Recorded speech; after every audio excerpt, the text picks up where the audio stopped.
क्रोध का जवाब क्रोध से देने से बात बिगड़ जाती है। ऐसी स्थिति में एक को शांत रहना चाहिए। दोस्तों, जीवन को सुखी बनाए रखने के लिए हमें किन बातों का ध्यान रखना चाहिए, इस संबंध में संत तुकाराम की एक कथा प्रचलित है।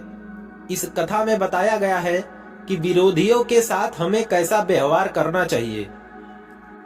दोस्तों, प्रचलित लोक कथा के अनुसार संत तुकाराम अपने शिष्यों को रोज उपदेश देते थे। शिष्यों के साथ ही आसपास के गांव के लोग भी उनके घर पर प्रवचन सुनने के लिए आया करते थे। आसपास के क्षेत्रों में उनकी प्रसिद्धि काफी बढ़ गई थी। संत तुकाराम का एक पड़ोसी उनसे जलन की भावना रखता था। वह रोज प्रवचन सुनने भी आता था। पड़ोसी संत तुकाराम को नीचा दिखाने का मौका खोजते रहते थे।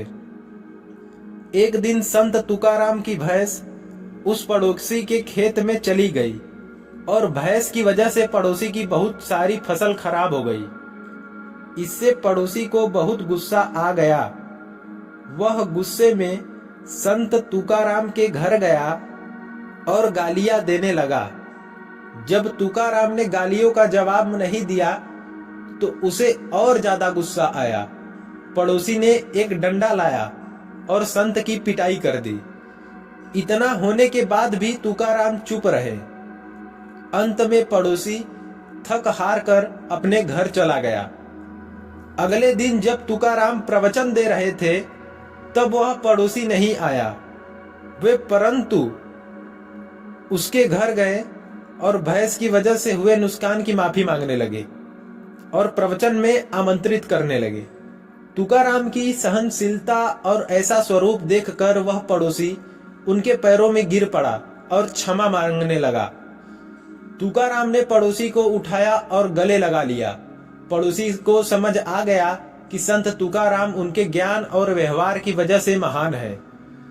दोस्तों, इस कथा से हमें यह सीख मिलती है, क्रोध का जवाब क्रोध से देने से हमारे रिश्ते और ज्यादा बिगड़ जाते हैं। अगर कोई व्यक्ति क्रोधित है तो हमें शांति से काम लेना चाहिए।